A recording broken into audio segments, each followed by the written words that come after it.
Hey everyone, we know how hard it can be to keep up with the latest news in Israel, so if you haven't had the time to stay on top of what's what in the Holy Land with ILTV, have no worries.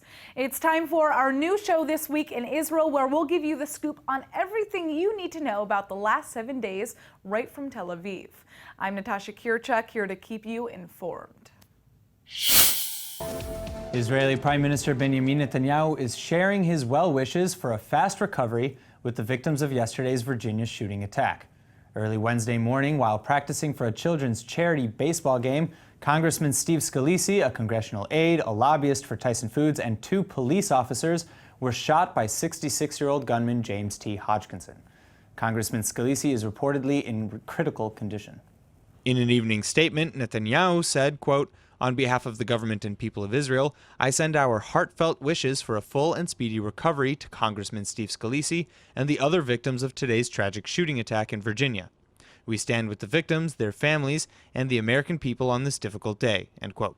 The FBI is reportedly now attempting to investigate Hodgkinson's rifle and handgun, and are also looking into his associates' whereabouts, social media impressions, and potential motivations. The players on the field were all Republican lawmakers and their associates. The shooter is known to be a staunch supporter of Democratic presidential candidate Senator Bernie Sanders. He even worked on Sanders' campaign. Hodgkinson was taken down and arrested, but later died of his injuries. The Gaza Strip is set to get as little as 2.5 hours of electricity a day because Israel has agreed to stop paying the PA's electricity bill. And now it looks like the Jewish state is about to enter talks with the European Union and Egypt to find a solution. Egypt is offering to provide Gaza with around 20 megawatts of electricity per day. But Egypt has its own set of demands. The neighboring country is demanding the extradition of 17 terrorists who are wanted in Cairo. Israel, on the other hand, has been trying to distance itself from the electricity crisis in the Gaza Strip, with Israeli Prime Minister Benjamin Netanyahu saying it's a Palestinian problem and that Israel has no interest in any escalation. נושא החשמל בעזה הוא נושא לוויכוח בין הרשות הפלסטינית לבין החמאס. החמאס דורש שהרשות הפלסטינית תממן את החשמל, והרשות הפלסטינית מסרבת לשלם. זהו נושא לוויכוח פלסטיני פנימי. On Sunday, the Security Cabinet announced that it would follow Palestinian President Mahmoud Abbas's demand to cut power to the region. Abbas, the president of the Palestinian Authority and the Fatah Party, is seeking to increase the pressure on rival Palestinian organization Hamas and reign in the Gaza Strip under the auspices of the Palestinian Authority. The fear is that in doing so, however, he'll just further destabilize the coastal enclave. The humanitarian situation in Gaza is already extremely difficult. وانتم شايفين وضع الناس بنجيب لنا وقيت اللحم نحطها في الثلاجه بتخرب الصبح نكبها مرممه نسفه الميه متلجه مشتهيين نشربها نسفه الميه بنحط الفاكهه الخضره بنجيب الجبنه البزيل الاسبوع اللي فات والله العظيم كبيتها انها خربت وكبيتها بده يروح يشرب له كوبايه عصير مسقع تبل ريقه بعد هالصيام وانا شبعنا ريق طول النهار ما مشتهيينها. الحياه ميته لانه هلقيت احنا يعني بنطلع لانفسنا أكلنا وشربنا وحالنا وشغلنا ما فيش لا شغل ولا في أكل ولا في شرب. يعني الأكل اللي بيزيد عنا وإحنا صايبين بنحطه بالثلاجة تاني يوم الصبح بدنا نطلعه المغرب بنلاقيه إيش؟ ما يعني محمر.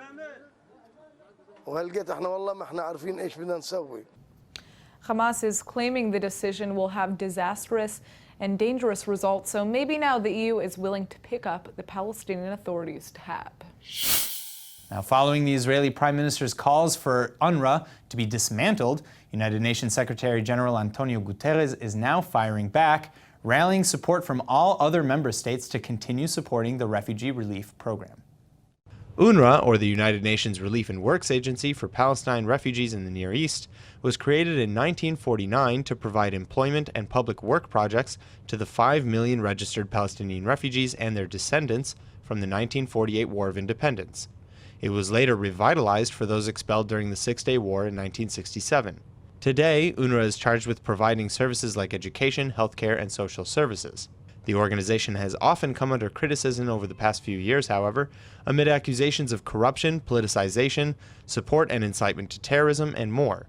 An independent UN inquiry found that terrorist groups in Gaza had hidden weapons in at least 3 UN-run school buildings in Gaza, for example, and had at least in 2 of those schools fired rockets into Israel during the war of 2014, known as Operation Protective Edge. Most recently, a Hamas terror tunnel was uncovered underneath an UNRWA school by some of the employees. This is what prompted Netanyahu's calling for it to be finally dismantled in the first place. United States Secretary of State Rex Tillerson is doubling down on his claims that the Palestinian Authority is ending its practice of paying compensation to convicted terrorists. This is despite denials even from among high-ranking members of the Palestinian Authority. Yesterday, it looked like Secretary Tillerson might have been caught feeling pretty embarrassed, as both Israeli Defense Minister Avigdor Lieberman and senior Palestinian Authority officials had fiercely denied his claim that the PA had changed its ways. Lieberman says he hasn't seen any sign that the Palestinian Authority has stopped or even plans to stop payments to terrorists or families of terrorists. Nabil Shaath, an advisor to Palestinian President Mahmoud Abbas, says that giving a concession to the Israelis is not something for the United States Secretary of State to do. Still, Tillerson is standing by his claims.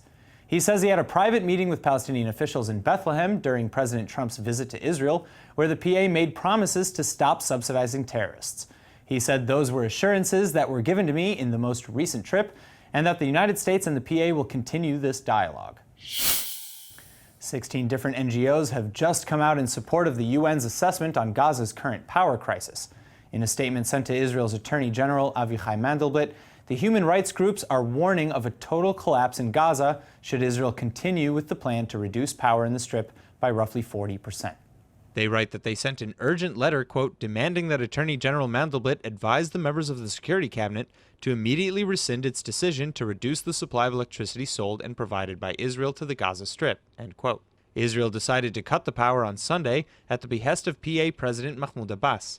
The reduction resulted in just 3 to 4 hours of electricity to Gaza residents per day, as opposed to the previous 6. Cutting power further in the Strip is seen by many as a dangerous move, as it endangers hospitals and emergency services, like intensive care units or people on life support. The Hamas terror organization that has control over the Gaza Strip has refused to pay the Palestinian Authority for their electric bills, allegedly leading to Abbas's decision. The move is also seen as an attempt to rein Hamas in under the control of the PA, something that hasn't happened since the bloody Hamas-Fatah coup in 2007. United Nations Humanitarian Coordinator for the Palestinian Territories, Robert Piper, also criticizes the move, saying that the people in Gaza should not be held hostage to this long-standing internal Palestinian dispute. Prime Minister Netanyahu, on the other hand, has stated that he is listening to the PA precisely because it's an internal Palestinian dispute, and that, quote, Israel has no interest in an escalation with Gaza. In other United Nations-related news, a UN High Commissioner for Human Rights, Zeid Ra'ad al-Hussein, is also not happy, both with the Israeli government and the Palestinian Authority. In a recently published report, al-Hussein criticized both the Israeli and Palestinian governments for their non-compliance with international calls for accountability. He goes on to call for each of the two parties to conduct prompt, impartial, and independent investigations of all alleged violations of international human rights, law, and all allegations of international crimes. In a statement made last week on the 50th anniversary of the 1967 Six-Day War, al-Hussein's comments focused primarily on Israel's control of the West Bank, though he did mention that Israelis have suffered grievously from Palestinian attacks as well. What he forgot to make mention of was the fact that Israel has complied with many independent investigations already. The Palestinians deserve freedom, as all peoples do. They deserve to bring up their children safe in their homes, on their land, exercising their rights in their state, free from this long and bitter occupation.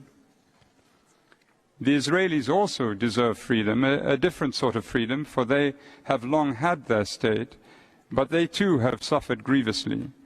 The Israeli people have long endured unlawful attacks against their own civilian population, attacks which are often vicious, in clear violation of international humanitarian law, and also worthy of condemnation. Israelis too need to be free from this violence, from any existential threat posed to them. The sine qua non for peace, the end of the occupation, must now be brought about, and soon. Maintain the occupation, and for both peoples there will only be a prolongation of immense pain. the endless flow of azas and shivas, the weeping by loved ones for loved ones, the prayers, the curses, the hatreds and vengeance, the impossibility of a secure life for all. This can be ended. After yet another United Nations human rights report was released condemning Israel, U.S. Ambassador to the UN Nikki Haley is again defending Israel on the world stage. ILTV's Aaron Porras is back in the newsroom with more. Aaron, take it away. What is it this time? I mean, to be honest, I'd be lying if I told you that this was a new problem. Unfortunately, this is a classic story at the United Nations. Syria is still burning. ISIS is spreading its message of hate. You know, Venezuela is having their own difficulties, and yet they're looking at Israel again, completely disproportionately condemning Israel. Thankfully, at least now, we have Nikki Haley, the United Nations ambassador from the United States, who has said that who's promised she's going to defend us. She's our new sheriff in town. You know, looks like it's high noon, basically. Well, let's check out your report. All right. The United States ambassador to the UN is slamming Monday's report from the UN High Commissioner on Human Rights, saying it again singles out Israel while ignoring the world's actual human rights abusers. Along with that, Haley says it undermines the credibility of the Human Rights Council on human rights issues. UN High Commissioner for Human Rights Zeid Ra'ad al-Hussein, a Jordanian prince, accused Israel of denying the Palestinians many of their most fundamental freedoms. Of course, Haley's been threatening to pull the U.S. from the UNHRC if they continue these practices. Israeli Prime Minister Benjamin Netanyahu has even told her it's time to shut down UNRWA, a UN agency that serves several generations of Palestinian refugees. Last week, she said that the HRC's relentless pathological campaign against Israel makes a mockery not of Israel, but of the Council itself. The question is Haley planning a gesture to match her words? Israel's recent reconciliation with Turkey came at what some saw as a steep cost, but it looks like it's paying off when it comes to NATO. For the first time in years, Israeli Navy boats are set to join in NATO patrols in the Mediterranean. Since the Mavi Marmara incident in 2010, Turkey has used its position as a NATO member to block Israeli participation in many NATO activities. And that's not all. Now that Turkey is moving back on its anti-Israel stance within the alliance, NATO Secretary General Jens Stoltenberg is announcing the opening of an Israeli office at NATO headquarters in Brussels, Belgium. Stoltenberg will visit Israel in the next few months to meet with Prime Minister Netanyahu, Defense Minister Avigdor Lieberman, and IDF Chief of Staff Gadi Eisenkot. Now, NATO has a lot to learn from Israel's experience in counterterrorism and sophisticated intelligence network, especially now that jihadist attacks in Western Europe are happening so frequently. Prime Minister Netanyahu is apparently again planning to build 14,000 new housing units in the West Bank, only this time in the Palestinian Arab-Israeli city of Qalqilia in Area C. Even his own government is shocked at this concession. The population of Qalqilia could more than double from 50,000 to 110,000 if the plan to rebuild tens of thousands of apartments on hundreds of acres of land goes through.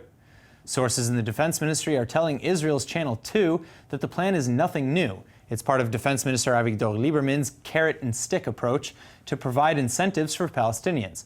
But for major figures of the Israeli right, including ministers in Netanyahu's coalition, this plan is senseless. Tourism Minister Yariv Levin says that as the PA continues to incite to terror and systematically disregards all of its obligations, the decision to expand the city should be reassessed.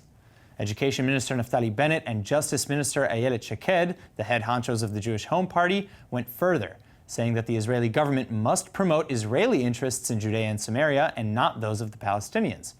Jewish settlement leaders are now complaining that by comparison, the Israeli government has only permitted a few thousand homes to be constructed in Jewish communities this year, while Netanyahu's governing coalition seems as though it may end up feeling most of the political damage.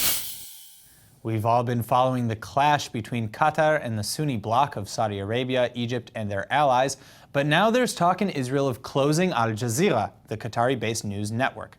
ILTV correspondent Max Keisler is here with the story. Max, what is the case against Al Jazeera? Well, the issue isn't that Al Jazeera is slanted against Israel. You could say that about a lot of media outlets here, and that's not enough to shut them down. But security, that's an issue. So you're telling me that the issue is that Al Jazeera is a security threat? Maybe. I mean, the onus would be on the government to prove that, but given that Al Jazeera is owned by Qatar, And Qatar is very close to Hamas, they're its main patron, and they're very close to Iran, which sponsors Hezbollah. They might be able to use the military gag order to get Al Jazeera out of Israel. And now that Jordan and Saudi Arabia are closing their Al Jazeera offices, now might be a politically expedient time to do that. Okay, well, you make some good points. Let's see the rest in your report. Following the closure of Al Jazeera press bureaus in Saudi Arabia and Jordan, Israel might follow the Sunni state's lead. Yesterday, Prime Minister Netanyahu held a meeting with the Shin Bet Security Service, the Defense Ministry, and other offices to look into the possibility and legality of shutting down the Qatari-owned news agency. Many view Al Jazeera as essentially state propaganda. Its fiercely critical coverage of Arab nationalist governments and Sunni monarchies contrasts strongly with its favorable coverage of Islamist organizations like the Muslim Brotherhood and Hamas. Not coincidentally, this pro-Islamist line matches Qatari foreign policy. Defense Minister Avigdor Lieberman is attacking Al Jazeera as an incitement machine, pure propaganda in the style of Nazi Germany or Soviet Russia. He's also saying that in all his years following the station, he's never once seen a story against Iran. But there are legal questions about shutting down Al Jazeera. Most of its employees are Israeli citizens, and their right to work in legal businesses is protected by Israel's basic law. Additionally, an Al Jazeera appeal to the High Court of Justice would further delay its closure. But Al Jazeera's bias won't be enough for Israel to shut it down. The government will have to show that there are real security concerns. Qatari links to Hamas and Iran, Hezbollah's sponsor, just might be enough. Prime Minister Netanyahu is getting extra blowback right now for proposing legislation that would limit an NGO's ability to fight on behalf of Palestinians. ILTV's Aaron Boris is still here, and he has more on the story. Aaron, what is going on? Well, the bill would limit the ability of NGOs to defend Palestinians under certain circumstances by making it so that you would have to have been directly affected by whatever it is that you're legally fighting in order to be present, and battling on that side. So it makes it really impossible for certain NGOs to then come to the defense and the legal aid of Palestinians when they themselves, the NGO speaking, was not affected. Interesting. All right, let's check out that report. Netanyahu declared his intention to support the bill proposed by Likud MK Miki Zohar during his weekly coalition meeting. If passed, the bill would only allow individuals directly affected by the particular state action to appeal to the High Court. As the law currently stands, NGOs are currently allowed to appeal against any regulatory agencies or any Israeli policies governing the occupied territories, even if the plaintiffs are not directly affected by said policies. Attorney General Avichai Mandelblit has come out against the proposed legislation, saying that the bill would harm the Supreme Court and the rule of law, especially in difficult cases and, quote, in cases involving weaker populations, end quote. Israeli Education Minister Naftali Bennett has a plan he says will keep politics out of university classrooms. But university administrators are saying it could undermine academic freedom. ILTV correspondent Max Keisler is here with more on the story. Max, tell us more. I gotta say, this is a culture war. Why would you say that it's a culture war? There's this idea from the Israeli right that the elite institutions of the country, and by that could be the Supreme Court, that could be art institutions, or that could be universities, that they aren't as Zionist, as it were, as periphery communities, working class cities like Ashkelon or Petah Tikva. So they're more owned by the left. They're owned by the left, exactly. So when you see Miri Regev, and she's from Kiryat Gad in the south, very working class, going after the Israel art prizes, or Justice Minister Ayelet Shaked going after the Supreme Court, or here Bennett going after the universities, they see this as an attack on the left, and they see this as democratic actually, because the way that the Israeli right sees this is that they're going to bring these undemocratic institutions in line with the values of the country. Interesting. Let's check out your report. Bennett asked Asah Kasher, an ethics and philosophy professor at Tel Aviv University, to write an ethics code for Israeli professors. Kasher is no stranger to this kind of work. He's the author of the Israeli Defense Forces Code of Conduct. His ethics code calls for universities to establish a unit to monitor political activity from professors and instructors and respond to student complaints and inquiries on their professors' political activities. Many Israeli students have complained of extremist professors promoting anti-Zionist ideologies in the classroom and punishing students who openly disagree with them with bad grades. The code forbids academics from participating participating in or calling for academic boycotts of Israel, and it also forbids lecturers from discussing their political beliefs in the classroom under threat of disciplinary citations. But according to the Committee of University Heads, the proposed code infringes on academic freedom in the most serious and fundamental way. Many of its clauses deal with academic matters and teaching. They're saying it undermines university autonomy and violates Israeli law. The Education Minister's office says that it's unacceptable that students are afraid to express their opinions in class for fear of their grades, or that lecturers call for a boycott of the institution where they teach. They say the framework is above politics. It's been weeks since Israeli Defense Minister Avigdor Lieberman essentially confirmed that U.S. President Donald Trump leaked Israeli intelligence to the Russians. And now new reports are saying that Israel got the intelligence the old-fashioned way, through computer hacking. Israeli cyber operators were able to hack into the network of Islamic State bomb makers in Syria, according to the New York Times. Once inside, they managed to gather intel about an ISIS plot to make explosives that look identical to laptop batteries and could get through airport X-ray machines. Apparently, this was part of the classified intelligence that Trump passed on to Russian officials in a meeting at the White House last month. While Israeli security personnel were furious over the leak, by all accounts, intelligence cooperation between the two countries is proceeding normally. Israel's success, which led to the U.S. ban on laptops on flights from European and Middle Eastern countries, is one of the few victories in the cyber war against ISIS. The former senior director for counterterrorism at the National Security Council has told The Times that there is a sense of disappointment in the overall ability for cyber operations to land a major blow against ISIS. Israel, along with most of the world, was shaken when Holocaust survivor and Nobel Peace Prize winner Elie Wiesel passed away last year. But now it looks like the beloved Jewish figure is going to be honored in an entirely new way. The writer, professor, and political activist will now have a street corner named after him in New York City. ILTV's Aaron Porras is back with more details. Thank you. So it seems like the southwest corner of West 84th Street and Central Park West has been permanently co-named Elie Wiesel Way. It's a very exciting time, to celebrate a man who did really so much. Honestly, for me personally, it's a powerful memorial to an icon. And I think for a lot of us, he was definitely a huge influencer in my life, and as a New York native, this is really exciting news for me too, to know that there's a place that is going to be honoring and representing him. So let's check out your report. His grandson Elijah says he's surprised the street isn't on the Upper East Side because that's where Wiesel lived and died. But other family members are happy with the location. It's the neighborhood where Wiesel had his first home and family life since the Holocaust. Wiesel, who was famed for his first-person memoirs of his time in Auschwitz, was a winner of the Nobel Peace Prize and a crusader against genocide in Sudan. He came to the United States in 1955 after a period of Zionist activism in France after the Holocaust. Along with Primo Levi, he is seen as the definitive writer of the Holocaust. The Pride Parade in Tel Aviv was this weekend, and over 100,000 people flocked from all over the world to the largest LGBTQ Pride event in all of the Middle East and Asia. The parade happens every year, and for weeks before, the beachfront city of Tel Aviv is awash in rainbow flags. On Friday, the streets were full of dancers grooving to Israeli-style trance and deep house music, brightly colored floats, and of course, costume participants. For some, it was a time to party, but for others, it was deeply political. I'm here to support the gay community in Israel. We're here to party and to celebrate with them their freedom in Israel. And we're hoping they're going to the right direction and have more privileges in the country. We need to show ourselves, and we also need to fight for others to feel like they can show themselves too, to empower everyone around us. Although same-sex marriages and civil marriages in general are not allowed in Israel, Israeli law recognizes same-sex marriages performed abroad. Same-sex couples can access almost all of the benefits and rights of a legal marriage as unregistered cohabitants. 3/4 of Israelis, including almost half of religious Zionists, support same-sex marriage. That's it for this week's Roundup. Tune in next Friday for our next episode of This Week in Israel. I'm Natasha Kirchuk, and thanks for joining us from Tel Aviv.